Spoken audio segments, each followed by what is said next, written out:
Hello, and welcome to PodcastDx, the show that brings you interviews with people just like you, whose lives were forever changed by a diagnosis. I'm Lita. I'm Ron. And I'm Jean Marie. Collectively, we are the hosts of PodcastDx. This podcast is not intended to be a substitute for professional medical advice, diagnosis, or treatment. Always ask the advice of your physician or other qualified healthcare provider for any questions you may have regarding a medical condition or treatment. And before undertaking any new healthcare regimen, never disregard professional medical advice or delay in seeking it because of something you have heard on this podcast. We're with Danelle and Rodney, their siblings, whom have both received kidney donations at least once. Hello, and thank you for being on our show. Thank you. Glad you're here. Okay. How long has it been since your transplants? Danelle, yours was a long time ago, Mine right? was in early April. I will be coming up on 17 years. 17 years. 17. And you only had the one? I've only had the one. Okay, and Rodney? My first transplant was in 1994. Okay. Second one was in 2010. Is that right? Now, do you remember, Lita? No, I You gave don't. it to me. I Me don't. too. So 94 was the No, first one. 2014. Okay, all right. So what caused the first one to fail? Well, it's Danelle and my brother and I and Dad. It's all the same. All ports. Okay, All ports. that's the. It's an immune problem. Your body attacks your kidney. Okay, Kind of like some people have a problem with it, their body attacking their heart. sure. Ours is our kidney. Okay. So is there any new stem cell therapy or anything that can help you like alleviate that so that your kidneys are Well, it wouldn't work on us anyway. You might could get it to work on somebody whose kidney isn't already shot, okay. Okay. but there's no bringing ours back. Okay. Yeah, but I don't know about like with stem cell. I don't know. That's a good question. I mean, I'm Whether or just not they're doing research into that to see. I mean, they're using it for a lot of things now. so. Right. Well, the stem cell research now, I think, is mainly trying to grow new ones. new ones. Yeah.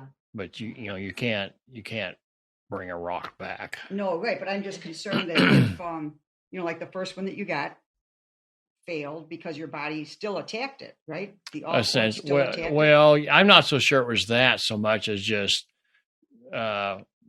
transplanted kidneys don't last forever. Okay. I've only got like a 10-year. Warranty. That's the average. for is 10 average, years. correct. Okay. And mine lasted 10 years. Okay. Yeah, almost to the month. Yeah. And it just And yours has been 17 years? mine's been 17, What did you get, like the deluxe model? and I might have. Well, I might think have. hers was a better match than mine was. Mine was just a mediocre match. Okay. Hers and my brother's are both have pretty good matches. Okay. Yeah, they told me that mine was as good of a match as if one of my kids had given it to me. Okay. Okay. So, yes, I think it was just a really. So that's probably important too. Yeah. And the last one that you got from me, that one also failed. So now you're back on dialysis. Yeah, of course, that one didn't last very long at all. I think with all the antibodies that I had from the first one, it makes it more difficult to match the second one. And also, Barnes did not put me on prednisone the second time around, which I think had a lot to do with killing it. Wow. They didn't. No, they don't believe in prednisone. They don't do it. Our brother that had his out in Idaho, which has just been about 5 years for him. He's never done the prednisone thing. Well, I know Gina just had her liver and she was on prednisone for probably 60 days. Really? Well, I was on, when they put my first one in, I was on massive doses of prednisone, Right. but eventually got me down Weaned it to down. a maintenance Right. dose. And I had that the whole time I had my first Okay. kidney. I don't know if Gina's taking it still or not, but I know in the beginning she took Yeah. a lot. And they might have with Scott too, but I know they've gotten away from, the long term. When I got the second kidney. Of course, they didn't put me on prednisone, and after a few months, it started dying off. While it was deteriorating, I was put on prednisone for a totally another reason, Okay. and it almost stopped the deterioration of the kidney. Wow. But at that point, I was about 90% shot already. Okay. I am convinced if they had put me on the prednisone initially, your kidney would have lasted me a lot longer. Okay. Because once I got on the prednisone, the deterioration almost stopped. But it was too late. It was too late. Did Plus, you mention that to them?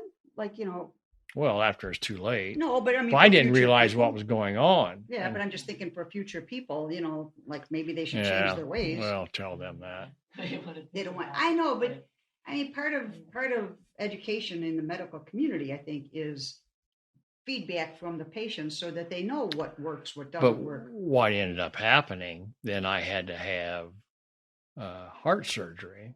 Oh, right. And of course, they had to have the MRIs with contrast, which is a big no-no kills your for kidney, for right. kidney patients. But at that point, they had to do it, and that finished the kidney off. Sure. Okay. But you had gone back on dialysis, but you were still having Yeah. the benefits of your kidney. Yeah, I was still putting out And we a. were convinced it was because he had gotten on that pregnancy. I was still putting out a good bit of So urine. It lasted what? Maybe about a year. Well, maybe yeah, Before you had to have your heart surgery. yeah. then. It finished it But, off. Yeah. Even though he had lost a lot of the benefit from your kidney, it's still, he continued to have some. Oh, I was still putting out about 800 milliliters a day, which wasn't having to watch my fluid anywhere near like I do now. Okay. How often do you go for dialysis now? 3 times a week. Okay. What symptoms made you realize? I know it's a long time ago. When you first realized that you had problems, but what symptoms were there that made you think I got a problem with my kidney? None. Our father had kidney failure. Okay. So in the process of, they were trying to figure out why I had high blood pressure. I found out my kidney was already 25% shot 10 years before they failed completely. So you didn't have any of these symptoms? No. Most people do not realize what's going on until it's too late. So it's kind of like high blood pressure, a hidden thing, right? Your body compensates, and people don't realize it's going. A lot of people, when they find out they have kidney failure when they're in the hospital, because they get flu-like symptoms, they get to feeling just totally run down, and that's when they find out. I knew for 10 years ahead of time it was coming. Because of your dad. Because of my dad. Right. And when your dad was diagnosed, they found out that it was a genetic problem, correct? No. Actually, they didn't find out because Dad was just diagnosed with kidney failure. Okay. They thought it was all brought on by hardening of the arteries. Okay. Then Rodney, they okay. diagnosed him as, again, just kidney failure. When I started showing signs, the doctor, we all had the same nephrologist. Right. He's like, Yeah. So actually, I went in and got the biopsy that diagnosed us with the all ports. Okay. And what is all ports exactly? It's an autoimmune, but it's just basically a slow deterioration of the glomeruli of the kidney, which is just basically the body The filter of the kidney. parts? Okay. Yeah. Okay. Yeah, it's a filtering system of the kidney.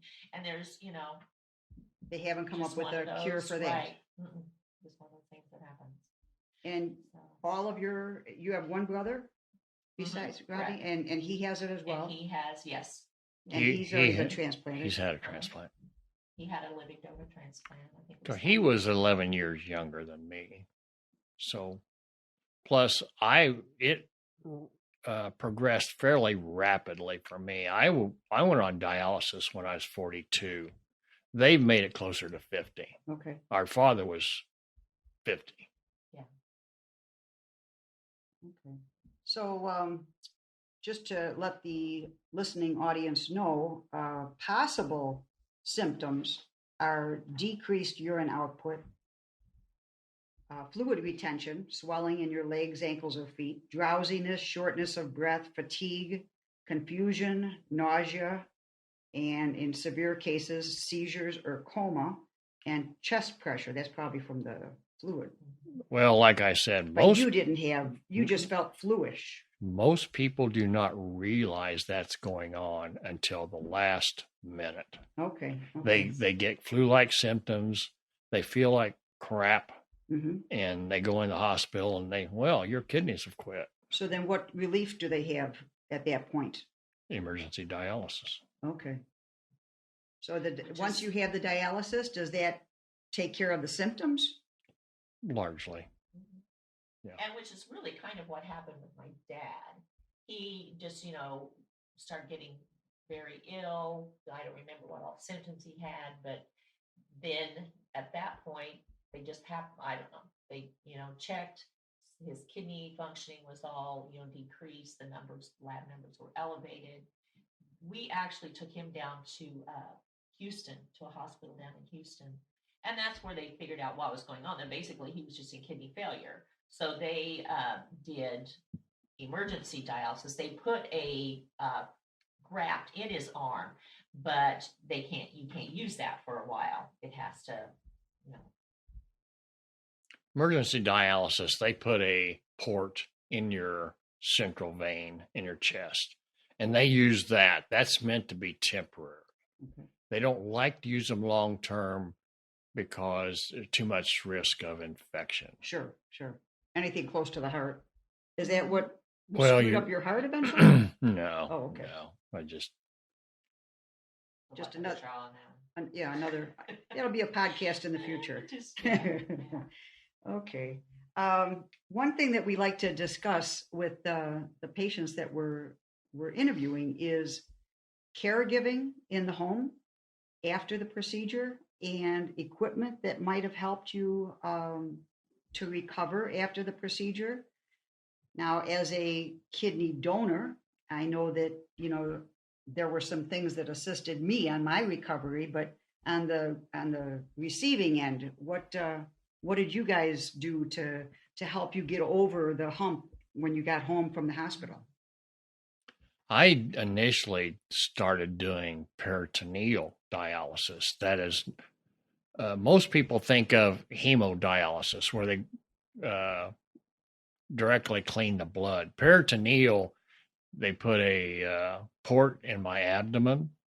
You put fluid in your abdomen. It dwells. It draws the poison, the chemicals off, and you change the fluid periodically. I did that for years. Oh. Now, is that when you say the fluid goes in, is it into a vein or is it just into the cavity? It goes into the abdominal cavity. Wow. And by osmosis, it draws the stuff off. Okay. The toxins and the fluid off of your body. Okay. I did that all together 8 years. Okay. And is that the one that you do at home? That's what I do at home, yeah. So you, from what I remember, you hooked yourself up to a machine at night and just let it run. Yes. Initially, the first year and a half for my first transplant, I did it manually. Hung a bag of dialysate, ran it into my abdomen, leave it in there about 3-4 hours, drain that bag out, put another bag in. I do that 3 or 4 times a day. And this is something that you could handle yourself. Yeah. They trained you and you didn't have any problem doing this at home. Right. Because it sounds very technical. I mean, it sounds scary. Well, it sounds. After I lost the first transplanted kidney, I ended up doing what is called a cycler. The machine does that for you. But I had to be on that nearly 11 hours every night. And of course, you can't go anywhere until it is done. Okay. Well, after 6 years of that, my second transplant, lost the second transplant, I was tired of doing it. Sure. I never slept well. Now, it works better for other people. It didn't. I was tired of doing it. Okay. All the work that goes with it, all the supplies, It's a constant job. This with hemodialysis, I can go to the dialysis unit 3 times a week. They run me for 3.5 hours. I'm done for 2 days. I don't Okay. have to mess with it anymore. Okay. So it's like an oil change. Pretty much, yes. Okay. Pretty much. But as far as like after the surgery, Mm-hmm. I did very well. I mean, I was only 47. I was active. Are you ready? Yep. Go right ahead. When you get your transplant, it's like you have an immense amount of energy. For a good year after my first transplant, I was just a Energizer bunny. I was working 2 jobs, taking care of my kids, and sleeping about 5 hours a night. I had just an immense amount of energy. You start to come back to normal after a while. But your body has become so used to having no energy. Okay. Once this happens, you just feel great. Okay. Feel really great.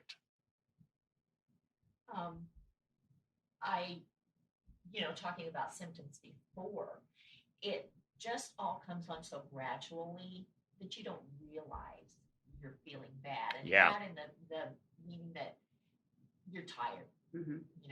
It's you're draining. Well, tired a that's it. lot. After It's your draining. transplant and you feel so great, then you realize how Oh, terrible you were felt. before. Right. Right. And I also noticed things like my hair thickening back up after the transplant, my nails getting hard after the transplant, things that had started deteriorating, but you just, over such a long period of time, you just didn't notice it. Okay. But yeah, afterwards, after his first one, and then with mine, as far as recovery at home, it actually was very easy. I went back to work after 5 weeks, and I was a surgical nurse, so very active and intense, but we were both healthy, for the Going most part, into it. healthy going into it. Young, and Yeah. we so many dialysis patients are on dialysis because they are diabetic, Okay. and So so that's they're another- fighting So they have a fighting lot of that other complication problems. also. We Right. didn't have that. Okay. So if someone had diabetes on top of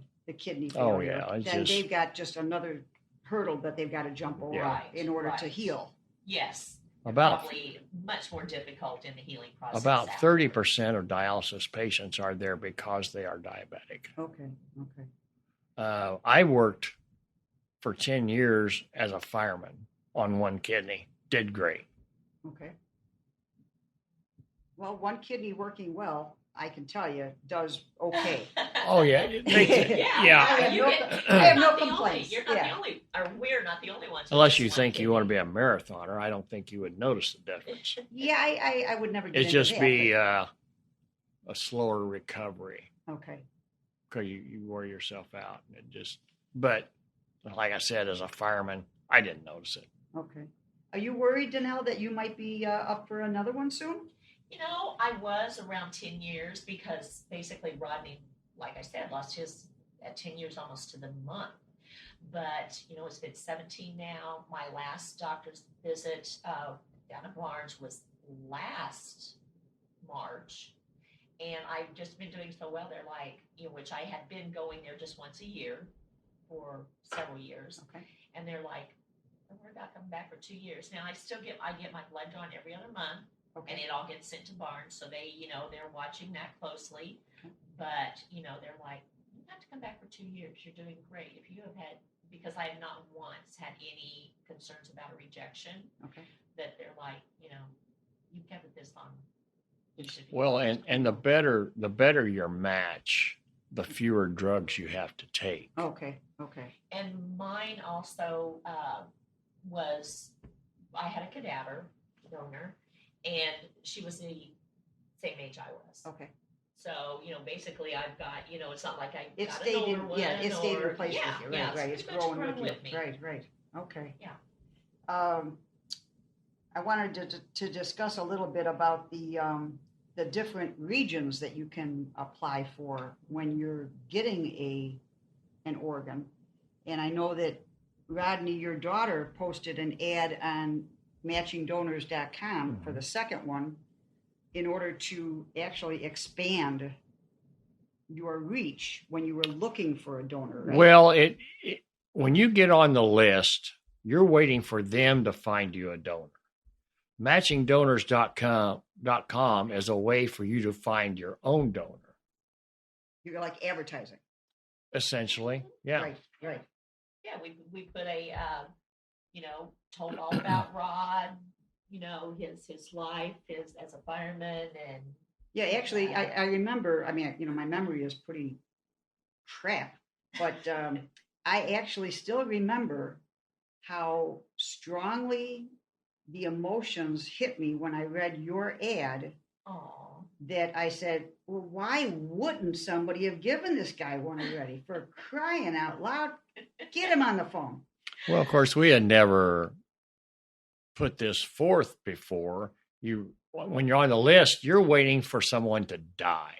Right. It's not a question of I'll give you mine. Right. But Matching Donors allows living right. Donors to donate a Correct. part of a liver Correct. or a whole kidney. And of course, my daughter was fantastic. She did all of that. I did nothing. She talked to various people about me. At least 2 of them hinted around about being compensated, which technically is illegal in this right. in and this immoral. country. Right. So she told them, forget it. But she found you, or you found. I found the ad. Yeah. I found the ad, You and I'm found like, us. and it was convenient that you were in Illinois. There wasn't a lot of transportation involved. I can imagine that some people that are looking nationwide, it might be a little bit more Sure. difficult if you have to commute or whatever. But ours was, perfect. How long were you on dialysis? The first time before you got before the first transplant, I was on dialysis for 1.5 years. They found me a cadaver. Okay. After the first transplant failed, I was on dialysis for 6 years. Okay. Before I got together with you. That one only lasted 10 months. Right now, I've been on dialysis about another 6 years. Okay. And Danelle, how long were you on dialysis before? I never had to go on dialysis. Oh, okay. I was put on the transplant list because now they will put you on it before you get on dialysis. Back when Rodney, first started, you had to actually be on dialysis before they would put you on the list. Okay. But then I think they figured out, hey, if we can get them, going before the dialysis. So I had been put on a list and told that I would have to be on dialysis within a year. And actually, it was like 4 months. She was getting to the point. She was getting pretty run down. So it was like getting close to where you would. Was. Yeah, Okay. it was real close. But you weren't there yet. 4 months is just really, even the doctors were like, you're on the list how long? I'd be like 4 months. Right. But I had a rare blood type. And I think, well, it's not real rare, but I was Rh negative. Okay. So I think that could have gone either way. Sure. It could have kept me on the list longer, or, if nobody else can that, take it, right. Give me that one kidney that no one else could take. So yes, I was blessed in that, it was only 4 months. And Good. Have there been any dietary changes to either of you since the transplants? Have you had to change your diet? Once you've had a transplant, no. If you're on dialysis, it's extreme. As far as sodium, right? Sodium, the main thing is phosphorus and potassium. Okay. Dialysis does not remove phosphorus, and it doesn't do a very good job removing potassium. Okay. And are those good or bad? Well, they're, they're bad if they get elevated. Oh, okay. So you don't want the levels to be high. Right. And your kidney normally takes care of those? correct. Okay, I see. The Okay. phosphorus level, if you've got an excess of phosphorus, it settles in your feet. And I have neuropathy in my feet because that has destroyed the peripheral nerve endings in my feet. So it's more difficult for me to walk. Potassium, that gets out of whack, it messes up your heart. That I heard. That can be real serious. Sure. Sure. But they keep an eye on it, and then they Keep an eye on it. give you medication to adjust levels, or That's why I take Watch it. massive Okay. amounts of phosphorus binders when I eat. okay. The potassium, the dialysis will remove it to some extent, but I've got to stay away from high potassium foods. Sounds like you guys have to turn into nutritionists in order He to stay does. healthy, huh? He does. Yeah. It's I, on the it's other a hand, basically can eat just like you can. We Okay. both have one kidney, one good working kidney. Okay. So, I mean, you have to be intelligent about it just as much as you would in that, hey, what do you want in your body? But yeah, that's the great thing. Well, that's good. It's like I can eat whatever I want. Oh yeah. When I had my first transplant, I would not. You do not know you're working on one kidney.